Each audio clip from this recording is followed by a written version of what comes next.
è un progetto che avete varato di recente e che si chiama La Formichina ed è questo laboratorio che ha un po' questo duplice aspetto. Da un lato, poi adesso raccontiamo che cosa fa questo laboratorio, ha un'utilità per la cittadinanza, dall'altro ha anche un'utilità per l'associazione perché vengono impiegate delle persone che sono state ospiti dell'associazione, perché anche in qualche modo immagino l'associazione si autofinanzi con quello che viene raccolto, con le offerte che vengono raccolte. Ci raccontate un attimo La Formichina, cos'è, come nasce, che cosa fa soprattutto? Sì, la Formichina è nata all'interno di un progetto più ampio che ha coinvolto altre associazioni del Veneto. Ed è un progetto di appunto laboratorio, cioè di avvio all'attività lavorativa, almeno questa era l'idea iniziale, cioè di far vivere alle persone, nostre ospiti, ma anche ospiti di altre strutture di accoglienza, un'esperienza lavorativa. Abbiamo pensato ai lavori più semplici, quelli che le famiglie magari volentieri, no, danno come in affitto ad altri, quindi il lavoro di stireria, di manutenzione di piccole aree verdi, di giardini, il lavoro di anche piccola manutenzione domestica, il lavoro di riparazioni di indumenti. L'abbiamo gestito per diversi mesi in una sede anche molto centrale vicino al multipiano, quindi anche facilmente accessibile. Le persone che vengono a portarci o a chiederci di fare un servizio fanno una libera offerta all'associazione e noi utilizziamo con i fondi del progetto dei buoni spesa con cui praticamente paghiamo o i nostri ospiti o altri segnalati da altre associazioni quando fanno l'attività o di stireria o di riparazioni o di giardinaggio. L'idea adesso si sta ampliando perché noi abbiamo presentato al Centro Servizi Volontariato un altro progetto che proprio mira ad attivare percorsi di inserimento lavorativo, si chiama infatti laboratorio. E l'idea è di continuare di questa che era una cosa sperimentale della Formichina, di continuarla e di ampliarla. Dentro il nuovo progetto abbiamo anche la collaborazione della Caritas, di un'associazione che è nata all'interno della Caritas, per fare quindi un'attività più ampia. Adesso siamo in attesa di vedere se il progetto verrà approvato e poi ci amplieremo. Chiaro, quindi diciamo che stiamo toccando alcuni degli aspetti cruciali, no, dell'esistenza delle persone, poi che è avere un posto, un tetto sotto cui vivere, ma anche avere un lavoro, quindi diciamo che l'associazione Arci Solidarietà e immagino anche altre associazioni che fanno un po' parte della rete in cui operate hanno come filosofia quella di fare un progetto anche sulle persone, non solo la carità che è giustissima, ma anche creare dei progetti sulle e per le persone. E un'ultima cosa che mi piaceva affrontare riguarda un po' un'altra natura di Arci Solidarietà, che è quella della difesa dei diritti delle persone. È un'associazione che fa solidarietà attiva e allo stesso tempo, passatemi il termine, alza la voce anche sulle cose, dice la propria su temi come l'immigrazione, la povertà. E recentemente un progetto molto bello che è stato avviato è quello della biblioteca vivente. Raccontiamo un po' che cos'è la biblioteca vivente e che scopi ha.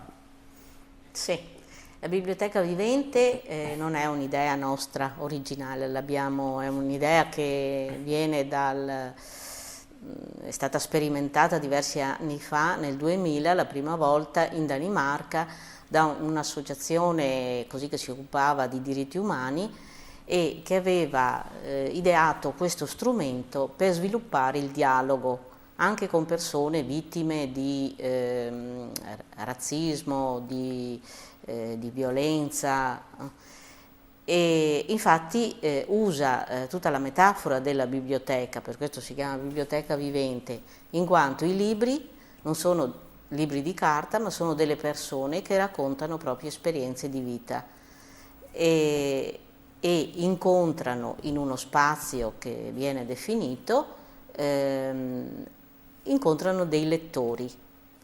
Quindi esistono i bibliotecari, che sono quelli che preparano, raccolgono i libri e definiscono il catalogo, come se fossimo in una biblioteca vera. Ci sono i libri viventi, che sono persone, e ci sono i lettori, che possono essere le persone i passanti in uno spazio libero, dipende da dove viene organizzato questo evento. I lettori, sulla base del catalogo, scelgono un libro e si incontrano con questa persona e c'è un dialogo tra il libro e il lettore. Quindi il libro racconta una sua esperienza, ma il lettore, diversamente dal testo scritto con cui non si può dialogare, il lettore può parlare con questo libro vivente, può fargli delle domande e così si apre questa esperienza di dialogo tra persone che non si conoscono e si acquisiscono così esperienze o si conoscono esperienze nuove. L'idea è nata da un episodio così di razzismo e per affrontare proprio i temi delle discriminazioni, però noi l'abbiamo allargata, ma anche in altre città d'Italia a esperienze diverse, per cui noi abbiamo fatto il giorno 14 maggio una prima esperienza presso la bottega del commercio Equo Solidale. Avevamo una decina circa di libri viventi, di esperienze molto varie, non solo di discriminazioni, ma anche esperienze di vita di tutti i tipi. E quel giorno la bottega, era un sabato pomeriggio, era aperta e le persone che sono passate di lì sono state coinvolte in questa esperienza, hanno incontrato quindi delle persone e delle esperienze nuove e si è sviluppato, ecco, questo dialogo. Oggi, che viviamo in una società dove ci si incontra meno perché si usa molto la tecnologia, no? Internet, Facebook, quindi le persone si parlano sì, ma si parlano a distanza, non si guardano negli occhi.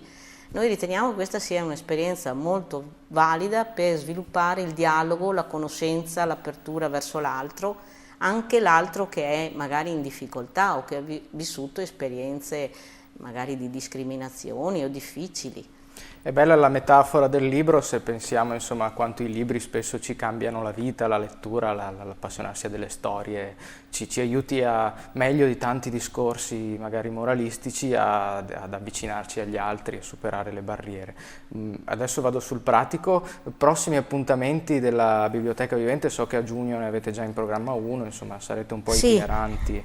Cerchiamo di utilizzare anche gli spazi delle altre associazioni e di entrare con questa metodologia in momenti, ecco, di festa o di incontro tra le persone organizzati anche da altri.